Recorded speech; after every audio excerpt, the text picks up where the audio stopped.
Bonsoir à tous. Bonsoir.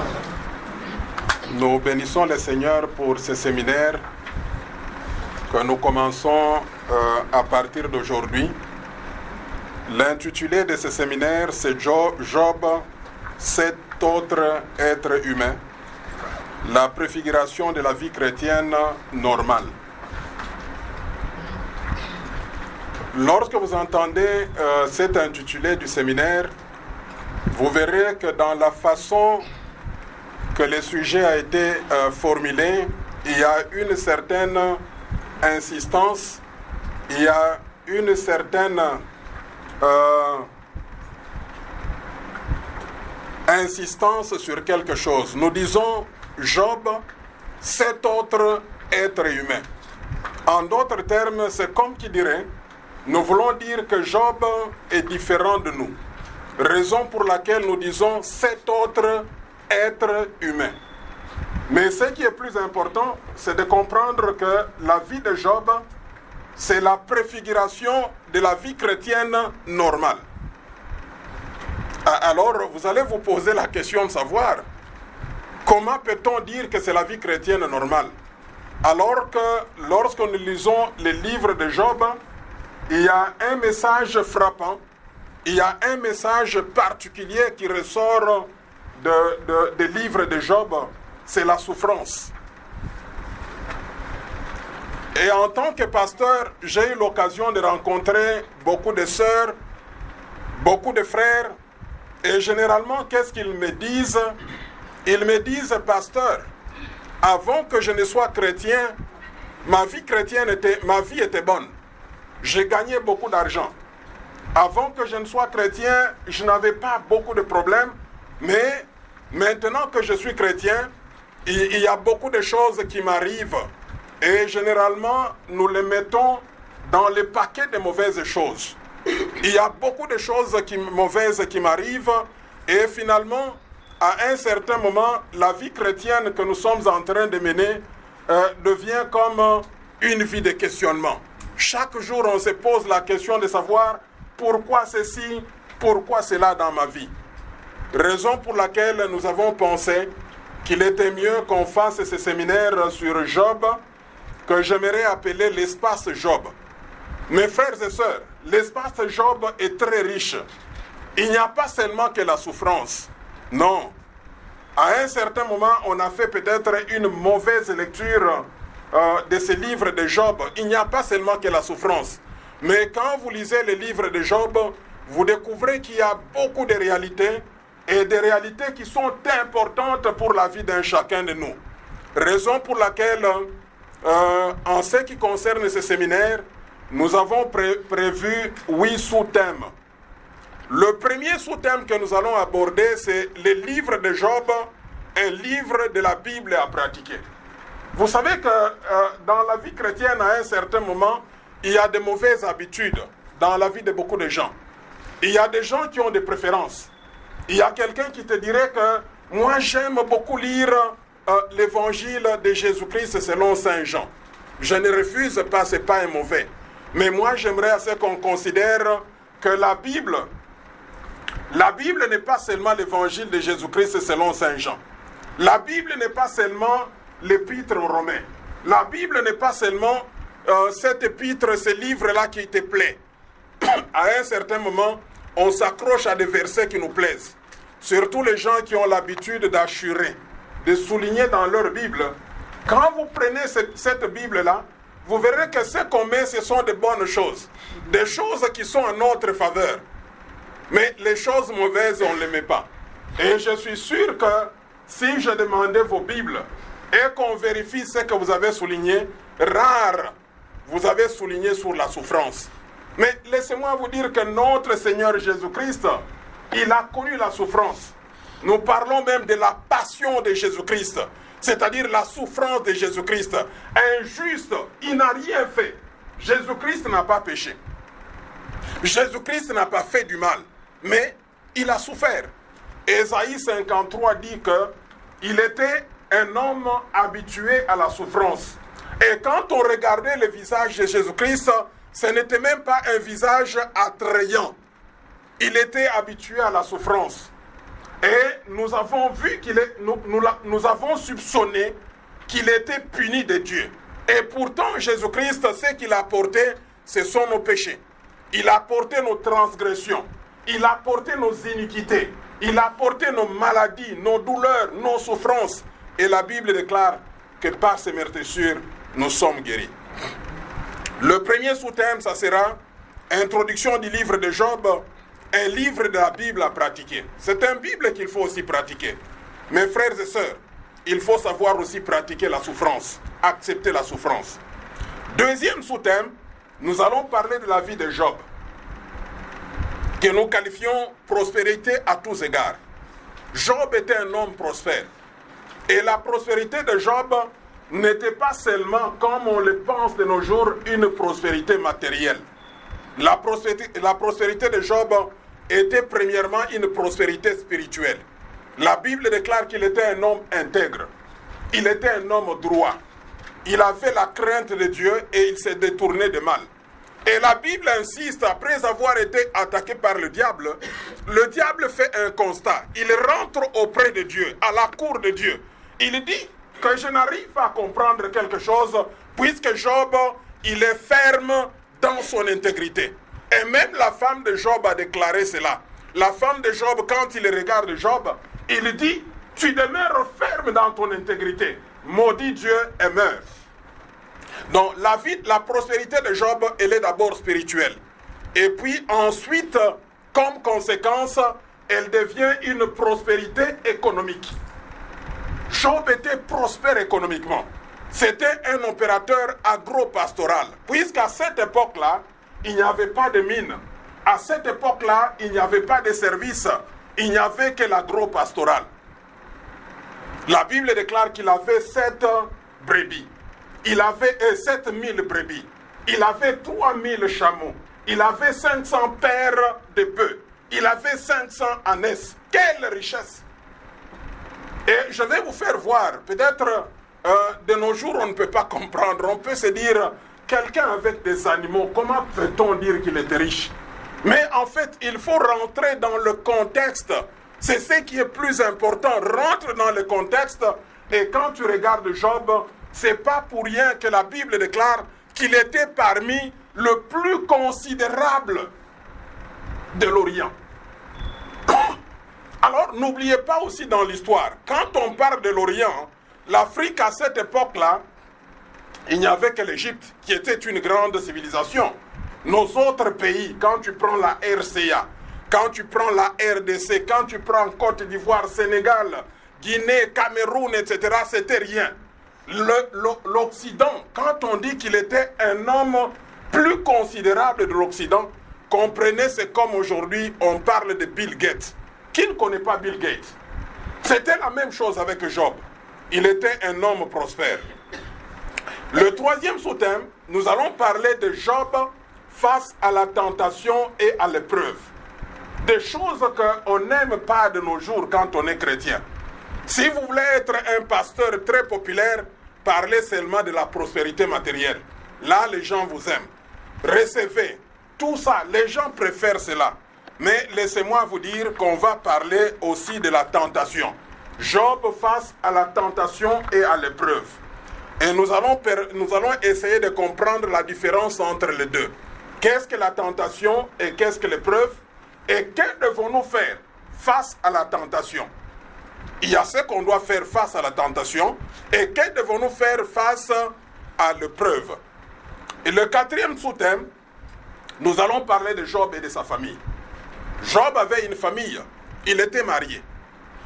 Mais à un certain moment, je vous dirais que on n'a pas beaucoup d'informations sur la femme de Job, mais j'ai essayé de faire une analyse particulière sur cette femme. Dans la plupart des cas, on la condamne. On pense que c'est une mauvaise femme. Pourquoi? Puisqu'elle a dit ceci, maudit Dieu et meurt. Ce n'est pas seulement cela. Essayez de lire avec d'autres lunettes pour comprendre exactement la femme de Job. Job avait également des enfants. Il avait 10 enfants, 7 garçons et 3 filles. Ça, ce sont le premier enfant.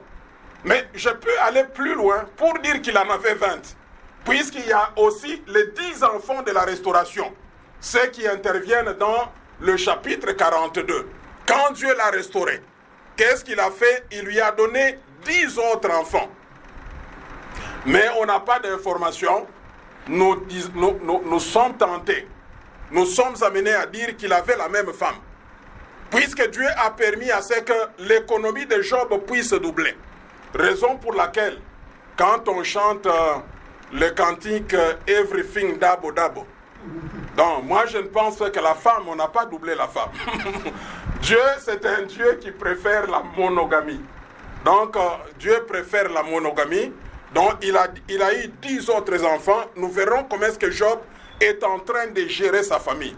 Mais d'emblée, j'aimerais vous dire que Job, il était pasteur de sa famille. C'était un sacrificateur. C'était un intercesseur. Nous aussi, en tant que mari, en tant que papa, nous avons un rôle à jouer dans nos familles. Et après cela, dans le 5e thème, nous verrons Job et ses relations. Dans la vie, les relations sont très importantes. Ici, nous allons insister sur les 3 amis de Job. Vous vous rappelez les 3 amis de Job? Il y a Eliphaz, il y a Bildad et il y a l'autre Tsophar. Les 3 amis de Job. Nous allons essayer de comprendre quelles étaient les relations de Job. Et en dehors de ça, j'aimerais à ce qu'on puisse considérer la plus grande relation de Job, c'est Job avec Dieu. Comment Job communiait avec Dieu. Quelle était la relation entre Job et Dieu? Mais également, nous n'allons pas oublier le 4e.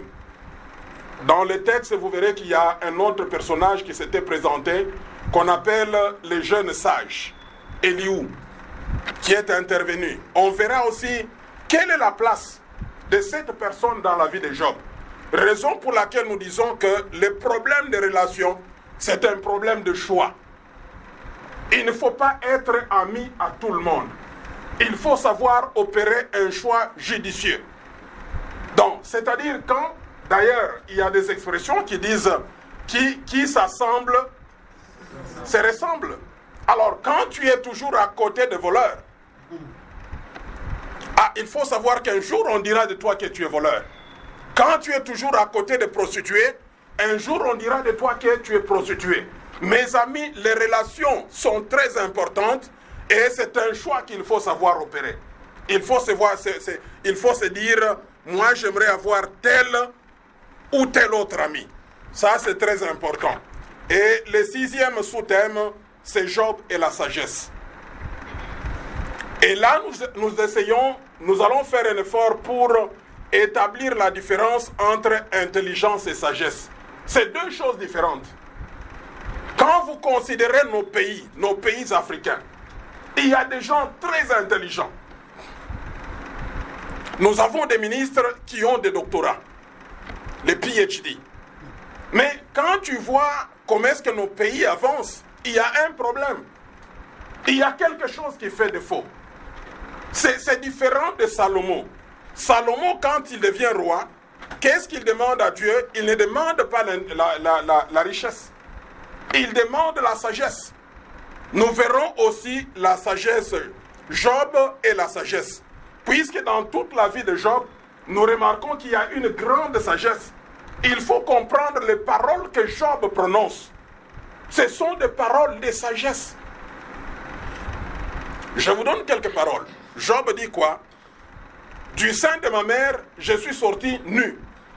Et nu, je rentrerai dans le sein de la terre. Quelle sagesse!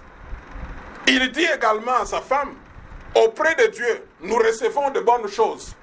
Mais nous devons être aussi prêts à recevoir de mauvaises choses auprès de Dieu. Mais quand vous voyez la vie chrétienne aujourd'hui, la plupart d'entre nous, si on est encore fervent dans la vie chrétienne, c'est puisqu'il y a de bonnes choses. On a chaque jour les Ouguiya, etc. Mais je me pose la question, quand on n'aura pas les Ouguiya, est-ce qu'on sera toujours persévérant? N'est-ce pas qu'on nous a appris un évangile qui n'est pas correct? Un évangile là où on nous dit, venez à Jésus-Christ, vous aurez ceci et cela. Venez à Jésus-Christ. Et les églises sont pleines de gens. Mais ces gens qui sont dans les églises, quand tu leur montres l'autre facette de la vie chrétienne, ils n'acceptent pas. Mais nous aimerions affamant vous dire la vérité, que la vie chrétienne, ce n'est pas seulement la joie, mais c'est aussi la tristesse. La vie chrétienne, ce n'est pas seulement le bonheur, mais il y a aussi un temps de malheur.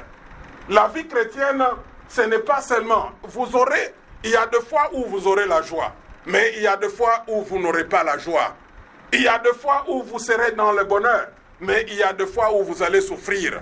C'est ça la vie chrétienne. La vie chrétienne, c'est un paquet qui renferme beaucoup de choses. Même notre Seigneur Jésus-Christ, il a souffert. Voyez la vie de Jésus-Christ. Les résumés de la vie de Jésus-Christ, vous les prenez dans Philippiens chapitre 2. À partir du 5e verset jusqu'au 11e verset. La Bible dit quoi? La Bible présente deux parties, deux grandes parties de la vie de Jésus. La première partie, c'est l'humiliation de Jésus, ou en d'autres termes, l'humanité de Jésus. Et la deuxième partie, c'est la glorification de Jésus. Paul dit quoi? Paul dit il était Dieu, mais il n'a pas voulu être l'égal de Dieu. Il a fait quoi? Il s'est dépouillé de toute sa gloire. La gloire qu'il avait au ciel, il a laissé cela. Et comme conséquence, il a été semblable à nous les hommes, nous ces créatures. Il a été semblable avec nous en portant la chair. Il est né de la Vierge Marie. Moi, je crois dans ce Jésus-là. Un Jésus né de la Vierge Marie. Il avait un corps comme le nôtre, mais il a dépassé même notre niveau pour être en deçà de nous les hommes. La Bible déclare qu'il a été un homme simple. Jésus-Christ n'était pas quelqu'un de bombé, et de bold comme on dit en anglais, mais il était un homme simple. Il pouvait manger avec les prostituées. Il pouvait manger avec les ivrognes. Raison pour laquelle on disait qu'il était glouton, on disait qu'il était ivre, puisqu'il voulait s'identifier à des gens de mauvaise vie. De son temps, un sacrificateur, personne ne pouvait l'approcher. Surtout quand tu es prostitué, tu ne peux pas approcher un sacrificateur. Et d'ailleurs, un sacrificateur faisait un effort pour fuir les gens de mauvaise vie. Mais Christ, lui, il était avec tout le monde. Paul dit qu'il était un homme simple, il a été serviteur. Comme je l'ai toujours dit, quand vous prenez les pieds d'un pécheur, vous verrez qu'il y a ce qu'on appelle les gelures. Les gelures, puisque les pécheurs, généralement, ils ne portent pas de souliers, mais Jésus-Christ va laver les pieds de Pierre. C'est très profond. Il a été simple, il a été un serviteur. Et la Bible dit qu'il s'est humilié. La Bible ajoute encore qu'il a été obéissant, mais obéissant jusqu'à la mort sur la croix de Golgotha. Ça, c'est la première partie, l'humiliation ou l'humanité de Jésus-Christ. Et la deuxième partie, c'est la glorification. La Bible dit dans le verset 11, Philippiens chapitre 2, verset 11, à cause de cela, Dieu l'a souverainement élevé.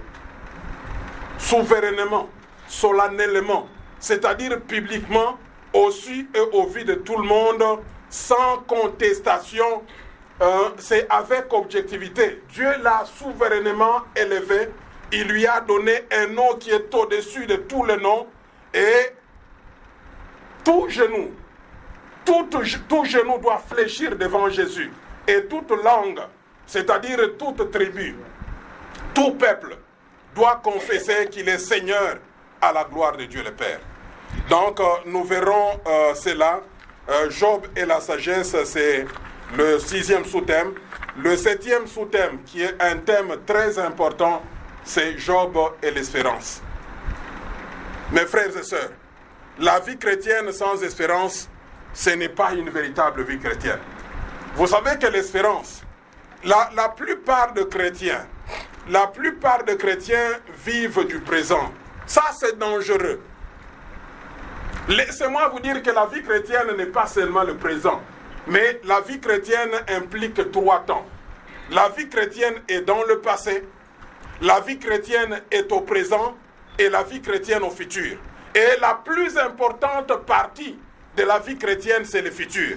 Et on ne peut pas parler du futur sans parler de l'espérance. L'espérance a été toujours au futur. Lorsqu'il n'y a pas de futur, c'est-à-dire que l'espérance cesse d'exister. On espère quelque chose qu'on n'a pas eu, n'est-ce pas? Raison pour laquelle nous disons que c'est au futur. Nous aussi, dans la vie, nous verrons Job et l'espérance. Vous verrez que ce qui a fait la force de Job pendant ces moments de souffrance, c'est ce qu'il avait comme espérance. Moi, je me rappelle d'un verset que Job prononce. Nous sommes dans Job chapitre 19 et le verset 25. Job dit ceci: je sais que mon Rédempteur est quoi? Il est vivant et qu'il se lèvera le dernier. Ça, c'est l'espérance. Job savait que même s'il arrivait à souffrir, il savait que son Rédempteur est vivant. Mes amis, la vie chrétienne, moi je pense que des fois, nous devons comprendre les mots de la Bible. Quand on parle d'un Rédempteur, c'est un mot très important, surtout dans la théologie juive, puisque tout commence par là. Quand on parle d'un Rédempteur, c'est quelqu'un qui joue trois rôles. Le premier rôle de Rédempteur, c'est quelqu'un qui te venge. C'est-à-dire, quand tu es frappé, la personne qui va se venger, qui va te venger, c'est le Rédempteur. Deuxièmement, un Rédempteur, c'est quelqu'un qui te rachète. Quand tu es en prison, quand tu as une dette et qu'on a pris ta maison, la personne qui va te racheter, la personne qui va payer la rançon, c'est celui-là qu'on appelle Rédempteur. Un Rédempteur, également, c'est la personne qui perpétue ton nom. Quand tu es dans une famille, tu es marié, malheureusement, tu n'as pas eu d'enfant. Et il y a une personne, selon les Juifs, c'est qu'on appelle les Lévira. Les Lévira, la personne qui prendra ta femme, il prend ta femme pour avoir des enfants, et les enfants qui naîtront de cette femme, on leur donnera ton nom. C'est celui-là qu'on appelle un Rédempteur. C'est quelqu'un de ta parenté. Alors c'est ce que Job est en train de dire. Job dit, je sais que mon Rédempteur est vivant. Il n'est pas mort. Si son Rédempteur est vivant, c'est-à-dire Job a tous les kilos. Il a tous les kilos. C'est ce qui fait que Job, il est fort dans la souffrance, puisqu'il sait que son Rédempteur est vivant. Et après, il introduit une notion juridique. Quand il dit, je sais que mon Rédempteur est vivant et qu'il s'élèvera le dernier. Job se réfère dans un tribunal. Dans un tribunal, pour rendre le verdict, ce n'est pas le greffier qui rend le verdict. Le rôle du greffier, c'est faire quoi? C'est écrire.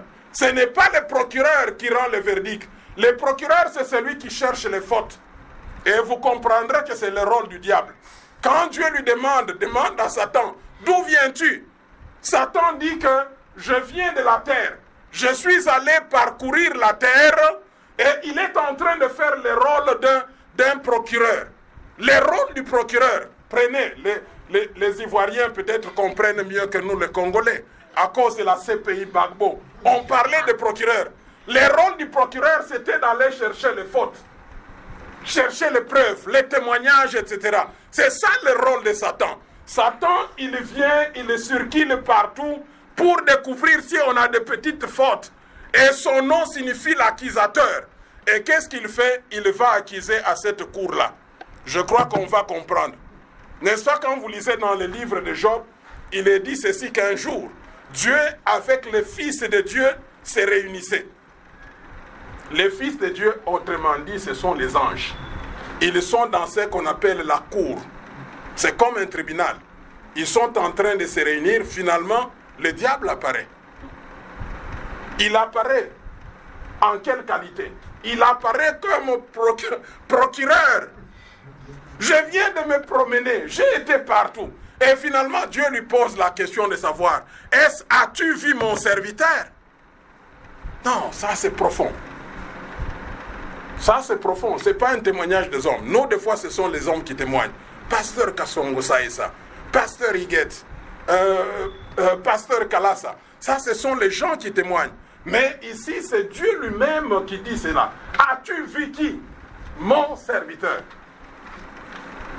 Donc c'est cela qu'on verra, l'espérance. Je crois dans la vie chrétienne, il faut avoir l'espérance. Vous êtes à l'église. Est-ce que vous savez quel est le contenu de notre espérance? La vie éternelle. Voilà.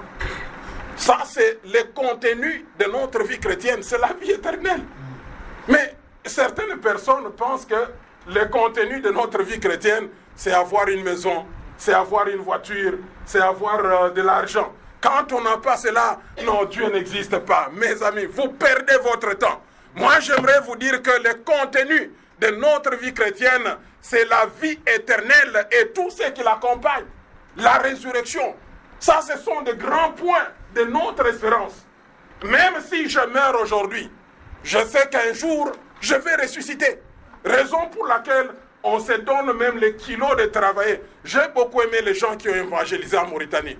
Ils ont bravé la peur, etc. C'est puisqu'ils comprennent l'espérance de la vie chrétienne. Et nous allons terminer par le 8e sous-thème, c'est Job et la restauration. La restauration n'est pas la réhabilitation. C'est deux choses différentes. On va parler de Job et la restauration. Sans pour autant tarder, j'aimerais commencer avec le premier sous-thème, introduction du livre de Job. Alors, suivez-moi très bien. Quand vous prenez la Bible, vous verrez que la Bible est divisée en deux parties, deux grandes parties. D'une part, il y a l'Ancien Testament et d'autre part, il y a le Nouveau Testament. Mais quand vous prenez l'Ancien Testament à lui seul, il est subdivisé en 4 parties.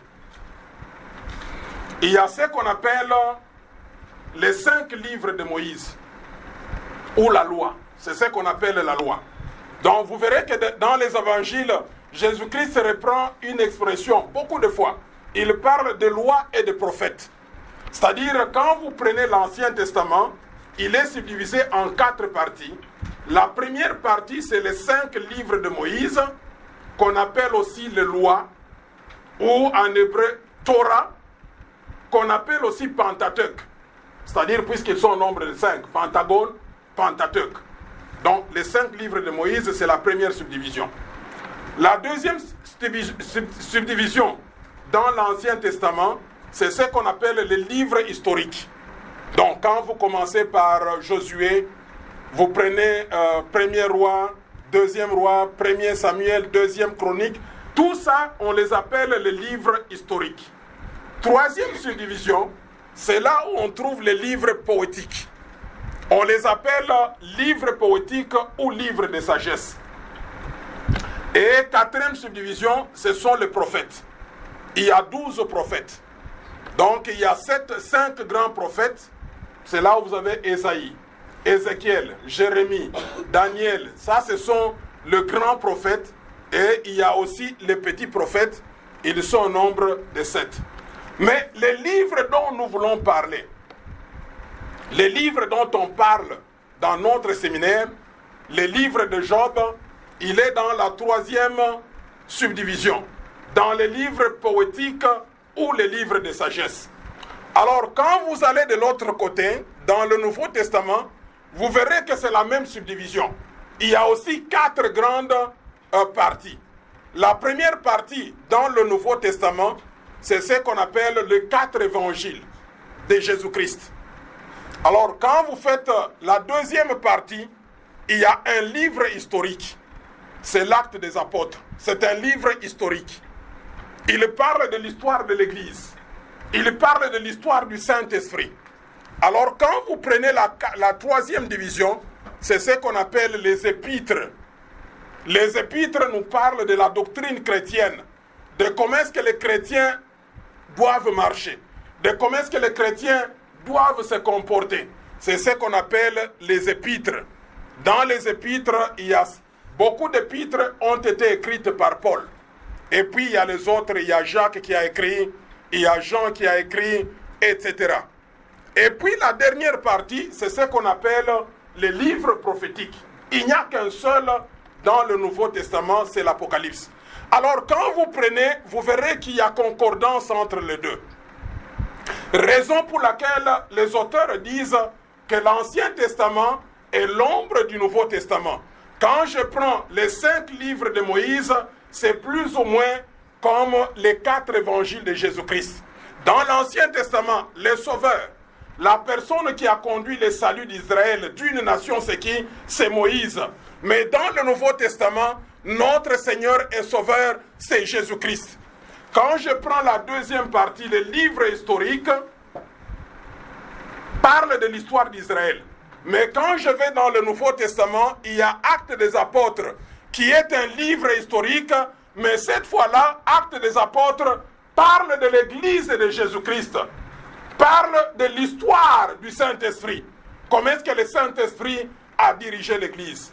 Et quand je prends la troisième partie dans l'Ancien Testament, les livres poétiques, les livres de sagesse, permettaient aux Israélites de savoir comment se comporter dans la vie, comment parler dans la vie, comment résoudre certains problèmes dans la vie. Cela est aussi vrai avec nous les chrétiens. Les épîtres nous permettent de comprendre qu'est-ce que la vie éternelle, les grands thèmes de notre vie chrétienne, la justification, la sanctification, le respect des aînés, le respect des parents, le mariage, tout cela s'est expliqué dans les épîtres. Et la dernière partie dans l'Ancien Testament, c'est les prophètes. Et tous les prophètes ont parlé de la naissance, de l'arrivée de Mashiach, de Messie. Mais quand tu prends l'Apocalypse aussi, l'Apocalypse nous parle du retour de quelqu'un, de Jésus-Christ. Donc il y a concordance. Et les livres dont nous parlons pour le moment, les livres de notre séminaire Job, ils se retrouvent dans la catégorie des livres poétiques, des livres de sagesse. Et dans ces livres-là, vous trouvez Psaume. Dans ces livres, dans cette catégorie, vous avez Cantique des Cantiques, vous avez les Proverbes. Dans cette catégorie-là, vous avez Ecclésiaste, mais vous avez aussi les Lamentations de Jérémie qui entrent dans cette catégorie-là. Donc, c'est ces livres qui nous intéressent. Alors, j'aimerais vous inciter à lire ces livres-là. C'est aussi un livre de la Bible. Les grands problèmes de nous, les chrétiens, généralement, on ramasse des versets. Et quand on les ramasse, on les professe partout sans pour autant les comprendre. Et moi, j'aime beaucoup les pentecôtistes, puisque quand ils disent les choses, c'est avec assurance. Quelqu'un qui te dit là, il dit non. Et d'ailleurs, on aime beaucoup les slogans. On ne sera pas la queue, on sera la tête. Mais tu lui dis, frère, c'est quoi? On ne sait pas expliquer ça. Donc, j'aimerais à ce qu'on puisse faire un effort. En même temps que nous verrons nous sommes en train de faire ce séminaire, prenez tout votre temps de lire, pas avec grande vitesse, lisez petit à petit les livres de Job. Alors, quel est l'objet? Quel est l'objectif de ce séminaire? Pourquoi est-ce que nous organisons ce séminaire? En organisant ce séminaire, nous voulons arriver à changer notre cartographie mentale. Vous savez que dans la tête ici, il y a des fois des choses qui sont là, ça ne peut pas quitter. C'est comme ça. N'est-ce pas, vous avez déjà entendu quelqu'un qui vous dit moi c'est comme ça que je suis. Je fais un peu la traduction. En Swahili on le dit très bien dans ma langue. Jovimine Kalak. C'est comme ça que je suis. Donc nous voulons changer cette cartographie mentale. Je sais que les livres de Job, vous les connaissez. Pour ceux-là qui sont prédicateurs, vous avez déjà prêché sur les livres de Job. Mais de grâce, pendant ce séminaire, j'aimerais vous demander d'oublier cela. Faites comme qui dirait, vous n'avez jamais entendu parler des livres de Job. C'est alors que vous allez bien me comprendre. Puisque en faisant ce séminaire, nous sommes en train de poursuivre 4 objectifs. 4 objectifs. Le premier objectif, c'est avoir une autre compréhension de la vie chrétienne. Vous me suivez? Ça, c'est le premier objectif. Avoir une autre compréhension de la vie chrétienne. Je sais que nous venons de plusieurs pays. Peut-être la compréhension que tu as, c'est une compréhension purement congolaise. C'est une compréhension purement ivoirienne, purement camerounaise, purement centrafricaine, purement sénégalaise, guinéenne, etc. Nous voulons avoir une autre compréhension de la vie chrétienne. J'aimerais expliquer cela. Je pensais utiliser les tableaux, mais malheureusement on n'a pas de marqueur. Je sais qu'il y a des gens qui comprennent bien les mathématiques. Quand j'ouvre la parenthèse, je mets par exemple 5 plus 5, je ferme la parenthèse. C'est combien? 5 plus 5. C'est 10, hein? Et puis je ferme la parenthèse, je mets fois, multiplier. Hein? Multiplier, j'ouvre la parenthèse, je mets 5 fois 0. 5 fois 0 est égal à combien? 0. Alors, là j'ai fait 5 plus 5 est égal à combien? 10. Et je mets fois, qui est au milieu, n'est-ce pas? Fois les 0 ici. 10 fois 0 est égal à combien? 0. Alors, c'est ça le grand problème que nous avons. C'est que j'ai remarqué ma petite expérience en tant que pasteur. Je me dis que deux fois les gens ne changent pas. Pourquoi? Puisqu'ils sont formatés. Ça, c'est le formatage. C'est-à-dire dans leur tête. Dans leur tête, qu'est-ce qu'on leur a dit? On leur a dit peut-être, venez à Christ Jésus, vous aurez la prospérité matérielle. Vous me comprenez? Quand il vient même à femme, même si vous parlez du retour de Jésus-Christ, lui dans sa tête, c'est quoi? Il faut la prospérité matérielle. Quand il fait à femme 2 ans, 3 ans, il n'a pas une moto. Il va quitter femme. Puisque ça ne répond pas à sa compréhension de la vie chrétienne. Vous pouvez vous parler du Saint-Esprit. Il peut même voir les œuvres du Saint-Esprit, ça ne va rien lui dire.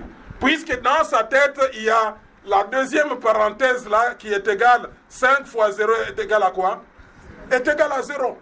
Tout ce que vous allez amener, ça ne va pas changer. Et à un certain moment, il regarde, il voit que le pasteur n'a même pas un véhicule, ce n'est pas un serviteur. Puisque dans notre tête, nous pensons qu'un véritable serviteur de Dieu doit rouler carrosse. Non, nous nous trompons. Moi, j'ai déjà vu de véritables serviteurs de Dieu. Il n'a même pas de beaux souliers. Mais un véritable serviteur de Dieu. Et quand il te dit le message qui vient de la part de Dieu, c'est avec toute la précision. Mais si dans notre tête, nous sommes déjà formatés, nous avons une cartographie mentale, c'est-à-dire la vie chrétienne, il faut avoir ça et là, et c'est là où ça ne marche pas. Le premier objectif, nous voulons avoir une autre compréhension de la vie chrétienne. Deuxième objectif, nous devons savoir que dans la vie, il y a ce qu'on appelle dualité de perspective. Il y a toujours deux choses dans la vie. Je crois que les Ivoiriens comprennent bien. Ngalawal, c'est le monsieur là qui disait qu'il y a toujours deux choses. C'est-à-dire, dans la vie, il y a Dieu et Satan. Nous devons comprendre cela. Nous devons comprendre que dans la vie, il y a le monde visible et le monde invisible. Dans la vie, il y a le bien et le mal. Dans la vie, il y a la tentation et il y a l'épreuve. Dans la vie, il y a la sagesse et la folie. Dès qu'on a cette compréhension de la chose, ça va bien nous aider à évoluer dans la vie chrétienne. Puisque ignorer que le diable existe, c'est dangereux. Il y a des gens qui ignorent que le diable existe. Ça, c'est dangereux. Puisque la vie chrétienne, rappelez-vous de Paul, quand il écrit aux Éphésiens dans chapitre 6, à partir du verset 10, chapitre 6, verset 10, il dit quoi? Le combat que nous avons à mener, ce n'est pas contre la chair et le sang, mais c'est contre les pouvoirs, les principautés, l'armée des esprits impurs dans les airs. Donc, en tant que chrétiens, nous devons comprendre que dans la vie chrétienne, il y a dualité de perspective. Il y a Dieu et il y a Satan. En même temps que nous croyons que Dieu existe, nous devons croire que Satan existe. Moi, j'ai toujours dit que Satan a de l'avantage sur nous, surtout en termes d'âge. Il est âgé, plus âgé par rapport à nous. N'est-ce pas vrai? Satan n'est pas de notre génération. Il bénéficie de certains avantages de son âge, les expériences. Il a déjà vu beaucoup. Il a déjà vu beaucoup. Il ne faut pas oublier cela. Troisième objectif, nous voulons renforcer et solidifier notre espérance. Puisque l'espérance, c'est ce qui importe le plus. Nous devons avoir une espérance ferme. Lorsqu'un chrétien a l'espérance solide, c'est un bon chrétien. Il n'est pas vacillant. Il n'est pas papillonnant. Vous savez, il y a des chrétiens là, tout le temps ils changent. Surtout dans des pays là où il y a beaucoup de serviteurs de Dieu et des fois beaucoup de manifestations. Quand il sait que quelque part là, il y a un serviteur qui vient, quand il fait sa prédication, il parle même en langue dans la prédication. Et il va là-bas. Alors, laissez-moi vous dire, quel est l'avantage si je parlais en langue ici? Ça va vous aider à quoi? Ça va vous aider à quoi? Mais tu vois, aujourd'hui, il change là-bas. Non. Quoi, Maman Kasongo, il n'y a pas du feu chez Maman Kasongo. Finalement, c'est l'autre là, il change. Non! C'est puisqu'on n'a pas une espérance solide. On n'a pas une espérance solide. Et c'est ça, non. À femme là, il y a maintenant Daniel qui joue au synthé. On vient. Lorsque Daniel quittera, on disparaît. Non. On doit travailler notre espérance. Il faut avoir une espérance qui est solide.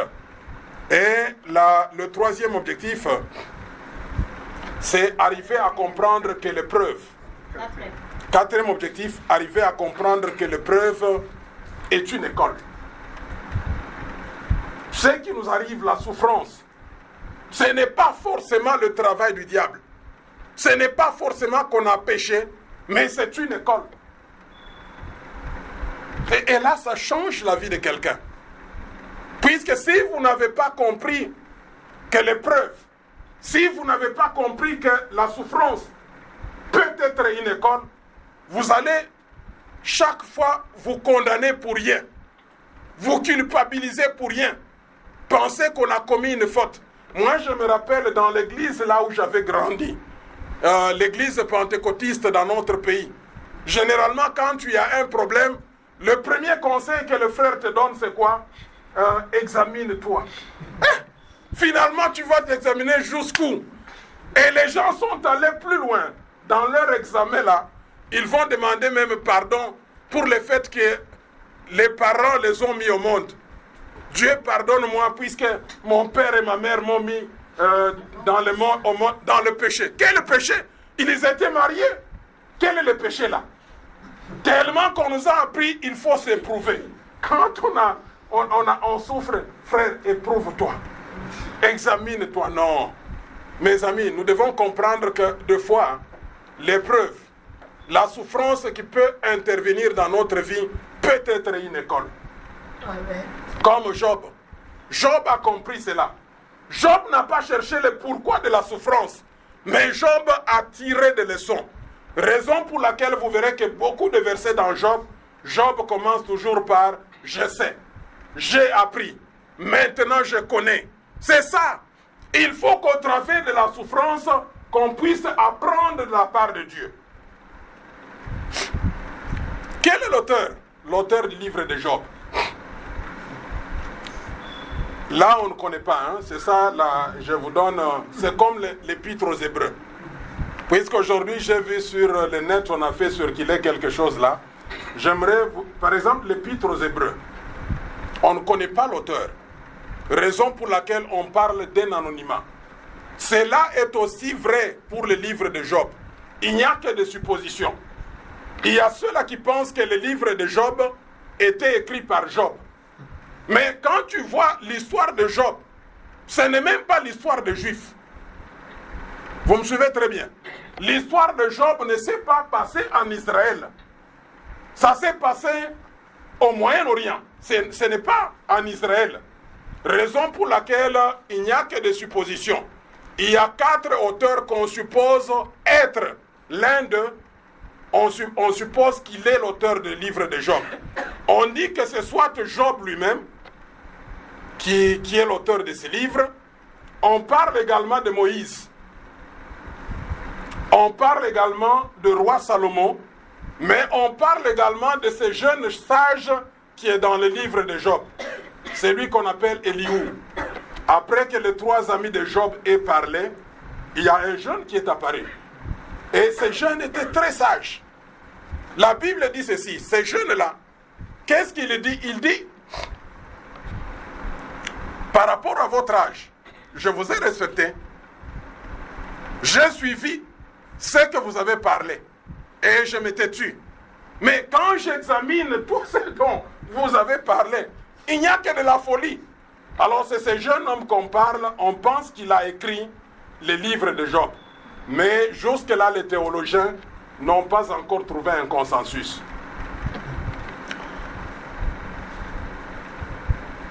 Et les lieux. Quand vous lisez l'histoire de Job, il se passe dans 2 sphères. C'est là où je voulais insister. L'histoire de Job se passe dans 2 sphères, 2 endroits différents. Une partie de l'histoire de Job se passe au ciel. Vous me comprenez? Se passe au ciel et plus précisément dans la cour de Dieu. Et les autres parties, les autres événements se passent sur la terre. Mais je voulais revenir sur le ciel. La notion de ciel, il faut bien la comprendre aussi. Quand on parle de ciel, il y a plusieurs définitions. Mais moi, j'aimerais m'attarder sur la théologie juive. Chez les Juifs, quand on parle de ciel, il y a plusieurs manières de voir. Ciel, d'abord, c'est ce qu'on appelle le firmament. Vous connaissez le firmament? Quand je me mets au niveau de la plage, là, à un certain moment, j'ai tendance à voir que le ciel et la terre se rencontrent. Là où finissent nos yeux. C'est ce qu'on appelle le ciel. Là où finissent les yeux. La deuxième compréhension du ciel. Le ciel, c'est également l'endroit là où on a les astres. Les astres et les satellites.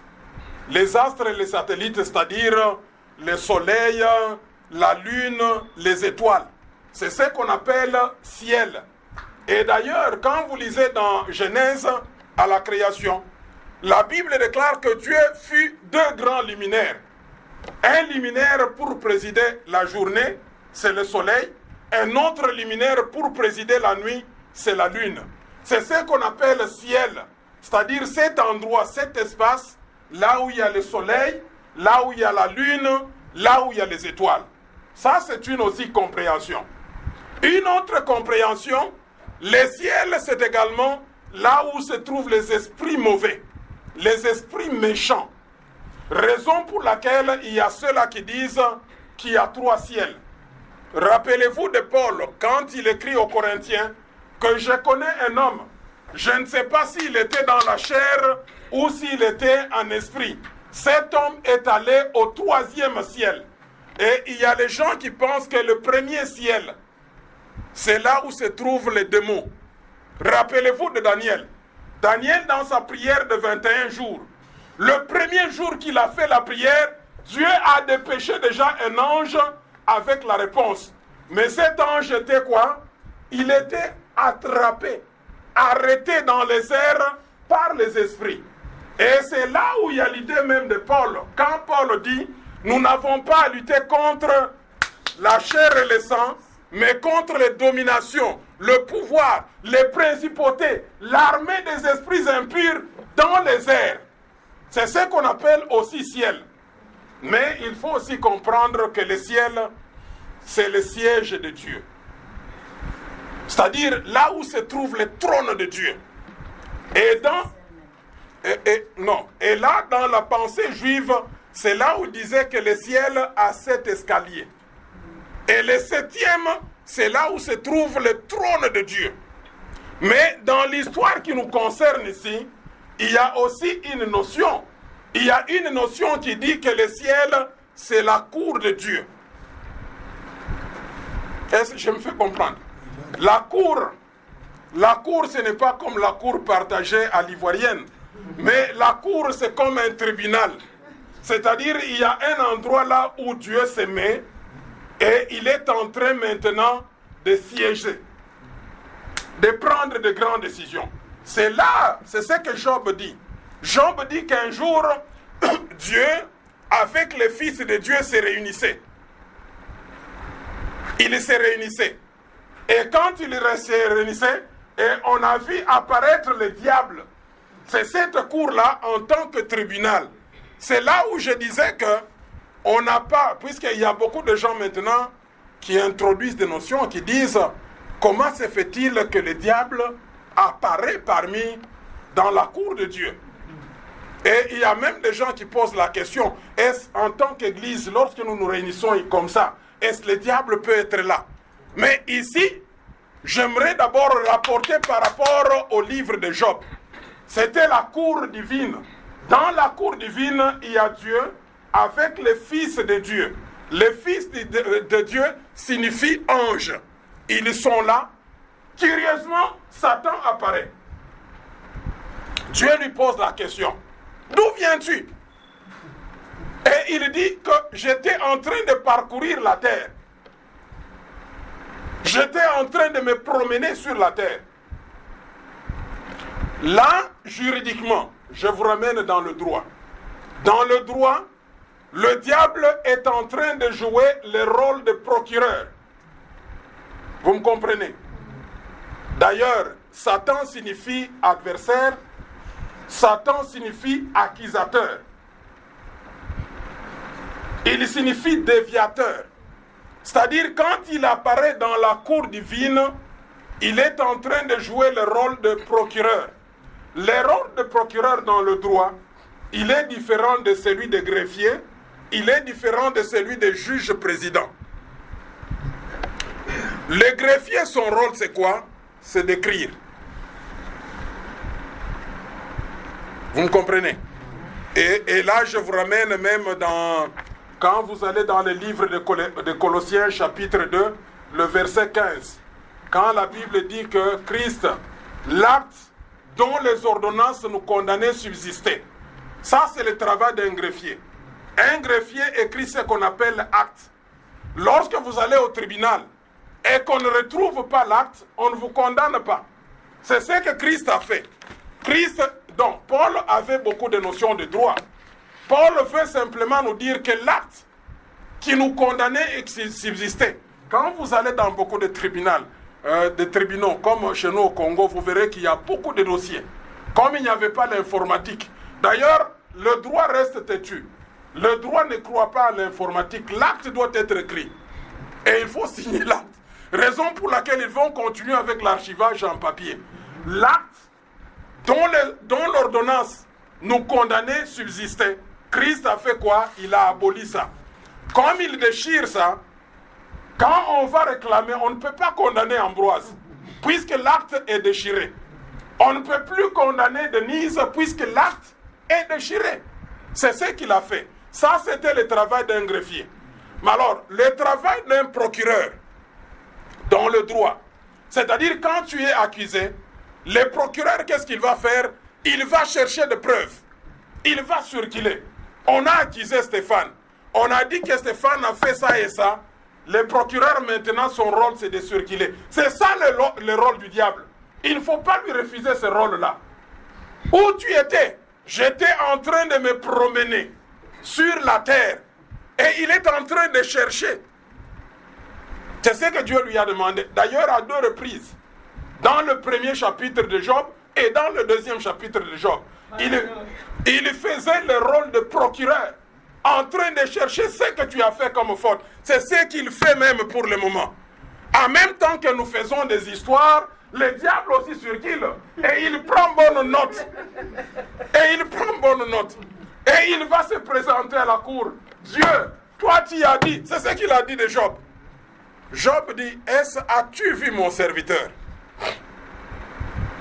Job ne s'arrête pas par, Dieu ne s'arrête pas par là. Il dit qu'il n'a pas d'égal sur la terre. Non, Dieu est fort. Donc il vante Job, il l'amène plus loin. Et le diable, tu sais, le diable ne manque jamais d'arguments. Qu'est-ce qu'il dit? D'ailleurs, je sais qu'il fait cela. C'est puisque ce n'est pas d'une manière désintéressée. C'est puisque toi, Dieu, tu y as placé une protection. Tu y as protégé Job et ses enfants. Et en dehors de cela, tu y as béni Job. Amen. Tu l'as béni. Et comme conséquence, son troupeau couvre tout le pays. Et Dieu dit, c'est là où ça complique les choses maintenant. C'est que je dis la volonté permissive de Dieu. Dieu dit, va, mais ne touche pas à sa vie. Et on verra cela. Le diable, il est sérieux dans ce qu'il fait.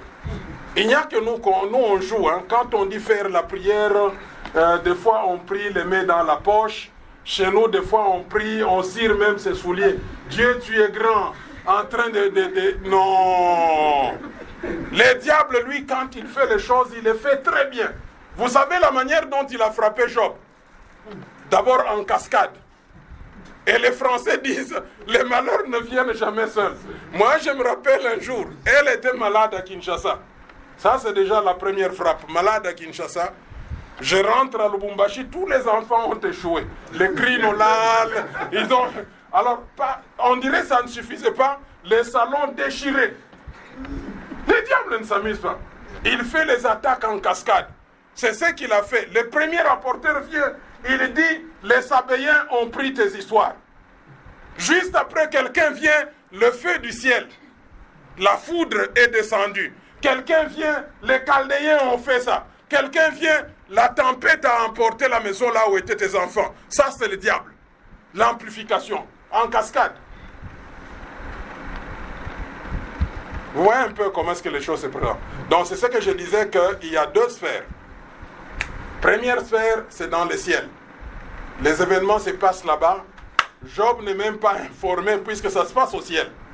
Toi aussi, il n'est pas dit que tu comprendras tout ce qui vient dans ta vie. Non. Il y a des choses que tu ne comprendras pas. Décider quelque part. Mais ce qui est bien, on va découvrir.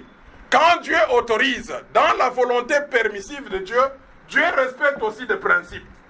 Ce qui t'arrivera ne sera pas étrange. C'est quelque chose qui arrive à tous les hommes. Ok? Alors, deuxième principe, ce qui t'arrive, ça ne peut pas être au-delà de ta foi, c'est proportionnellement à ta foi. Quand Dieu voit que tu es chef de cellule, chef d'intercession, ce qui te frappe, ce qu'il autorise, c'est par rapport à ta foi. Donc, il y a beaucoup de choses qui arrivent. Alors, deuxième sphère, ça se passe sur la terre. Alors, le contexte maintenant. Puisque quand vous lisez un livre, il faut savoir aussi le contexte. À cette période de Job, il y a deux choses que les gens mettent dans leur tête. Du point de vue théologie, durant la période de Job, il y avait ce qu'on appelle la théologie de la rétribution. C'est-à-dire quoi? C'est-à-dire, quand tu fais le bien, Dieu te bénit. Tu deviens prospère. Et tout le monde reconnaîtra que c'est Dieu qui t'a béni, puisque tu as fait du bien. Mais quand tu fais le mal, tu es quoi? Tu es puni. La souffrance t'atteint. C'est cette théologie qui régnait. La théologie de la rétribution. À cette période de Job. À cette période de Job, du point de vue juridique, il y avait ce qu'on appelle la loi de Talion. Le code d'Hammurabi. Vous connaissez? Exprimé par œil pour œil, dent pour dent. C'est ce qui régnait là-bas. Donc, des fois, il ne faut pas condamner les amis de Job. Le mieux serait de comprendre le contexte. C'est comme de nos jours. Quand vous prenez l'évangile de nos jours, tout ce qui se fait dans beaucoup de nos pays, c'est la prospérité. Donc quand on ne parle pas de la prospérité, c'est comme qui dirait on n'a pas parlé des affaires de Dieu. Il faut toujours la prospérité. Du temps de Job aussi, ce qui régnait, c'est la théologie de la rétribution. Et c'est aussi la loi des talions. Alors, quels sont les personnages importants dans le livre de Job? Donc, dans le livre de Job, nous avons deux séries de personnages. Au ciel, nous avons Dieu. Dieu qui est là. Au ciel, nous avons le Fils de Dieu, que nous avons dit qu'on appelle les anges. Au ciel, nous avons aussi Satan, que nous avons dit qu'il est procureur. Un procureur, il est là. Mais sur la terre comme personnage, il y a Job, il y a sa femme. Malheureusement, la femme de Job, on ne le cite que dans un seul verset. Quand vous lisez le livre de Job, sa femme est citée seulement à un seul verset, là où clairement elle parle. Mais le deuxième verset, c'est Job qui dit que je m'appuie sur ma femme. Là, c'est un peu plus loin. Mais c'est juste un seul verset. Il y a aussi les enfants de Job. Les enfants de Job, je vous ai dit qu'il y a deux catégories d'enfants.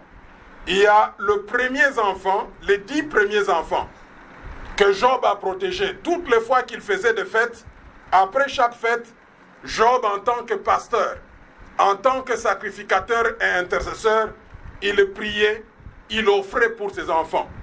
Et puis, il y a les 10 autres enfants de la restauration qu'on retrouve au verset 42. Dans le passage, il y a aussi les 3 amis de Job. Les 3 amis de Job, c'est intéressant, les amis de Job. Et des fois, ça peut nous rappeler aussi quel type d'amis nous avons. Nous verrons quand on abordera le sous-thème de Job et ses relations. Mais quand vous lisez très bien, les 3 amis de Job, ils viennent de différents pays. Ils viennent de différents pays, et quand ils arrivent, ils observent 7 jours et 7 nuits, sans rien parler. Et ils se jettent même de la poussière sur leur tête. Quand tu as de tels amis, au premier abord, n'est-ce pas, tu dis, j'ai des amis, hein? N'est-ce pas? Et d'ailleurs, en anglais, c'est là où on dit bien que a friend in need is a friend indeed. C'est un véritable ami. D'ailleurs, nous disons que les véritables amis sont ceux-là qui interviennent quand on a des problèmes. C'est comme ça avec les amis de Job. Quand Job était dans le problème, ils se sont contactés. Ils étaient de différents pays. Je crois à leur époque, la communication n'était pas facile comme à notre époque. Mais ils se sont contactés. Ils sont venus, ils gardent 7 jours et 7 nuits. Sans rien dire. Ils gardent silence.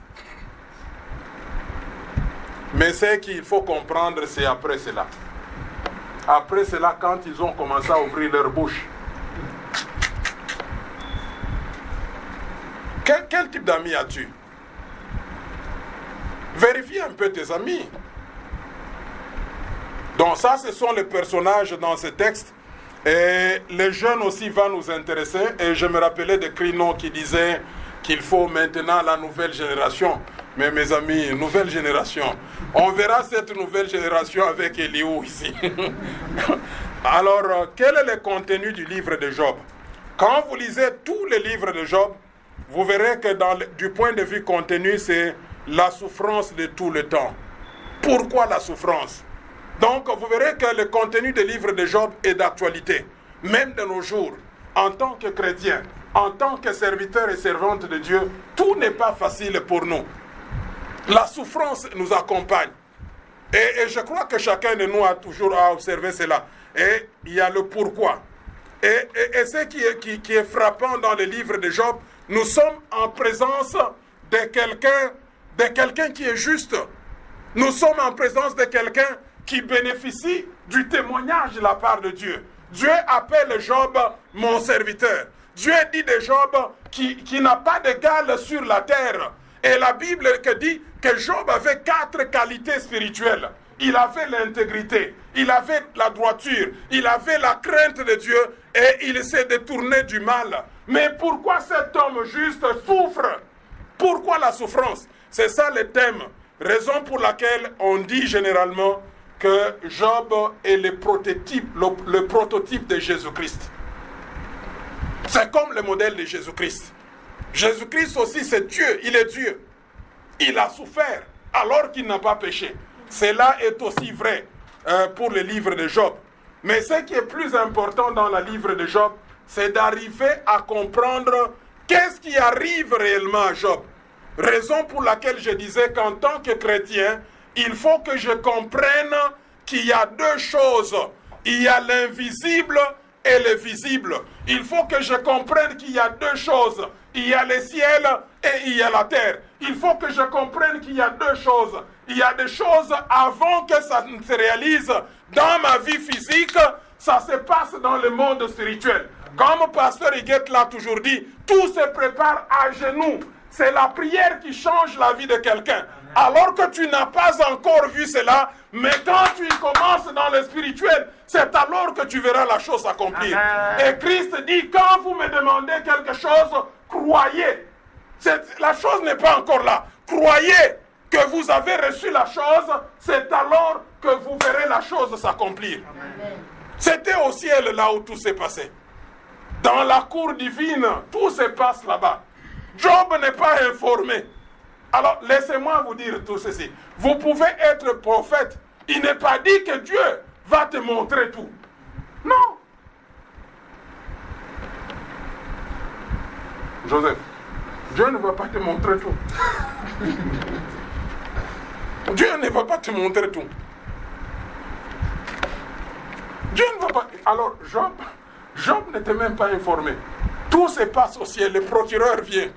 Le procureur dit, je ne crois pas que c'est une manière désintéressée que Job s'attache à toi. Essaye. Permets-moi. Puisqu'il sait comment est-ce qu'il frappe. Le diable, quand il faut te gifler, il sait comment gifler. Il met un peu la chaleur. Vous savez les gifles là. Tu mets un peu la chaleur quand tu frappes. Il dit permets. Dieu l'autorise. Dieu a autorisé. C'est pour cela que nous disons qu'il y a ce qu'on appelle la volonté permissive de Dieu. C'est comme le cas d'Israël. Le premier roi d'Israël ne devrait pas être Saül. Vous savez pourquoi? Puisqu'il n'est pas de la tribu de Saül. Il y avait déjà une prophétie. Il n'est pas de la tribu de Juda. Il y avait déjà une prophétie faite par Jacob. Il avait fait cela en Égypte. Quand il prie pour Juda, il dit que toi tu es le lion et le sceptre ne sortira pas de toi. Le sceptre, c'est le bâton d'un roi. C'est pour dire que la royauté sera toujours avec Juda. Mais Saül, c'est le peuple qui a demandé. Le peuple Israël, quand il a vu partout, il va chez les Babyloniens, il y avait un roi. Chez les Perses, il y avait un roi. Il dit, nous voulons aussi avoir un roi comme chez les autres peuples. Et Dieu dit, Dieu permet à ce que ce soit qui? Saül. Mais Saül n'a pas répondu au principe. À cette prophétie-là, il n'était pas là. Nous nous mettons d'accord, n'est-ce pas? Et Dieu permet. C'est ce qu'on appelle la volonté permissive de Dieu. Mais comme il y avait cette volonté permissive de Dieu, Dieu, pour ne pas se contredire, bien que David répondait à cela, vous savez qu'est-ce qui va se passer? Est-ce que vous imaginez? Puisque Dieu a déjà placé Saül, il est benjamite. C'est pour dire en réalité, selon les principes de royauté, ça devrait continuer avec les benjamites. Puisque la prophétie là de Jacob, on dit qu'on a mis fin à cela, il y a maintenant un benjamite qui est là. Mais Dieu va organiser les choses. Non, Dieu ne se contredit pas. Dieu ne se contredit pas, mes amis. Pour réussir à l'école, il faut étudier. Si tu n'étudies pas, tu ne réussis pas à l'école. Dieu ne va pas se contredire. Est-ce que vous pensez que je n'étudie pas et je passe à l'école? Dieu peut faire ça. Frère Kalassa, Dieu peut faire ça. Il va se contredire. Il y a des principes. Il y a des principes. Quand tu ne sèmes pas, tu ne fais pas quoi? Tu ne récoltes pas. Alors Dieu devrait faire monter un autre mécanisme pour récupérer cette royauté. Et qu'est-ce qu'il a fait? Jonathan était ami à qui? À David. Et d'ailleurs, ils ont fait une alliance forte. Là où Jonathan a dit que ce qui est à toi est à moi. C'est en vertu de cela que Dieu va donner la royauté à David. Vous me comprenez? Oui.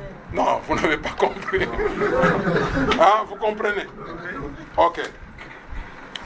Il y a une prophétie. Jacob a fait la prophétie.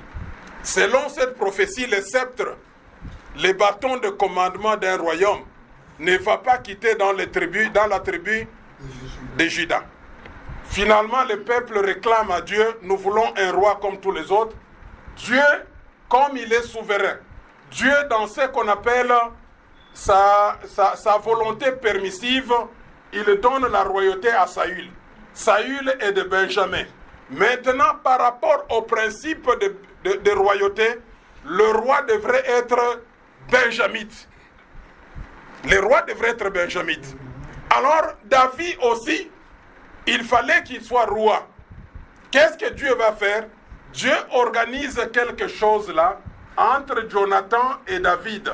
Jonathan est fils de Saül. Il fait alliance avec David. Il dit, ce qui est à toi sera à quoi? Sera à moi. En d'autres termes, comme la royauté est à moi, Jonathan, elle est aussi à toi. Et Dieu maintenant, il permet à ce qu'on oint David. Amen. Non, un Dieu parfait. Il organise des choses. Alors, Job ne savait même pas. La souffrance s'organise au ciel. Il autorise les diables. Les diables descendent, il frappe. Mes frères et sœurs, raison pour laquelle il ne faut pas beaucoup parler. Des fois, il faut se taire et savoir observer les choses. Alors, j'aimerais conclure en disant ceci. En tant qu'enfant de Dieu, et à travers ce livre de Job, nous devons retenir 7 points clés. Le premier point, dans le monde visible, il y a 2 sources qui s'opposent. Dieu et Satan. Nous devons retenir cela et il ne faut pas oublier. Dans le monde invisible, le monde qu'on ne voit pas, il y a 2 forces qui s'opposent. Il y a Dieu et Satan. Deuxième point. Dieu nous éprouve ou nous teste pour nous amener à la perfection. C'est-à-dire, la souffrance qui peut venir dans notre vie, ce n'est pas pour nous détruire. Quand Dieu nous éprouve, c'est pour nous amener à la perfection. Alors, pour comprendre cette notion, nous le verrons quand on parlera de l'épreuve, c'est comme l'or. L'or, quand vous le ramassez du sol, il n'est pas différent des autres pierres. D'ailleurs, si vous n'êtes pas connaisseur, vous allez jeter cela. Mais ce qui donne la valeur à de l'or, c'est le feu. Et en français, qu'est-ce qu'on dit? On dit éprouver l'or. Éprouver l'or. C'est-à-dire, quand on met le feu, ça permet à ce que la saleté, les impuretés puissent fuir et que l'or, le véritable or, puisse être découvert. C'est la même chose avec la souffrance. C'est la même chose avec les épreuves qui arrivent dans notre vie. Troisième point. Satan nous tente ou nous sollicite à faire le mal pour nous conduire à l'abandon de notre foi. Il y a 2 choses. L'épreuve. L'épreuve, Dieu nous éprouve pour nous conduire à la perfection. Troisième point, Satan nous tente ou nous sollicite à faire le mal pour abandonner la véritable foi en Dieu. Quatrième chose, Dieu contrôle tout. Il est maître du temps et des circonstances. Ah, c'est ça qui me donne la force. Savoir que Dieu contrôle tout. Vous savez, Christ, qu'est-ce qu'il a dit? Un jour, il dit que même quand je peigne mes cheveux, le cheveu là qui va tomber, c'est Dieu qui permet à ce que ces cheveux tombent. Cinquième point, lorsqu'il y a témoignage des hommes, le témoignage de Dieu est supérieur. Mes frères et sœurs, ne nous contentons pas des témoignages des hommes. C'est limité par là. Non. Le témoignage de Dieu est plus important. Il y a des fois où on se laisse tromper, les gens disent que je suis un bon pasteur, tu te contentes de ça. Non. Lorsqu'il y a le témoignage des hommes, celui de Dieu est supérieur. 6e point. Il ne faut pas expliquer la souffrance seulement par la théologie de la restitution. Quand quelqu'un souffre, vous pensez qu'il a péché. Non, il ne faut pas seulement expliquer comme cela. La souffrance est aussi une preuve que Dieu permet. Quelqu'un peut souffrir alors qu'il n'a rien fait. C'est comme le cas de Job. C'est comme le cas de Jésus. Et même les disciples qui nous ont précédés, les apôtres ont compris cela. Jacques dit quoi? Heureux lorsque vous souffrez. Pierre aussi le répète. Pierre dit, heureux lorsque vous souffrez, non pas comme un impudique, non pas comme un voleur, mais heureux lorsque vous souffrez comme chrétien.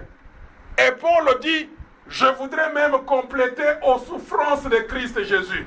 Mais pourquoi est-ce que les chrétiens de ce jour ne comprennent pas cela? Les chrétiens de ce jour pensent que c'est une malédiction que de souffrir. Mais les autres, ils ont compris cela. Et d'ailleurs, Christ dit ceci, un disciple accompli, il est comme son maître. C'est-à-dire, pour être véritablement un disciple de Christ Jésus, comme Christ a souffert, nous sommes aussi appelés à souffrir. Le 7e point, notre souffrance n'est pas seulement causée par le péché, mais elle est aussi engendrée par les forces du mal. C'est-à-dire, si vous oubliez que le diable existe, c'est dangereux. Si vous oubliez, vous pensez que les démons n'existent pas, c'est dangereux. Les démons existent, les diables existent, et ils ont pour mission de nous faire souffrir. Que Dieu bénisse sa parole. Amen.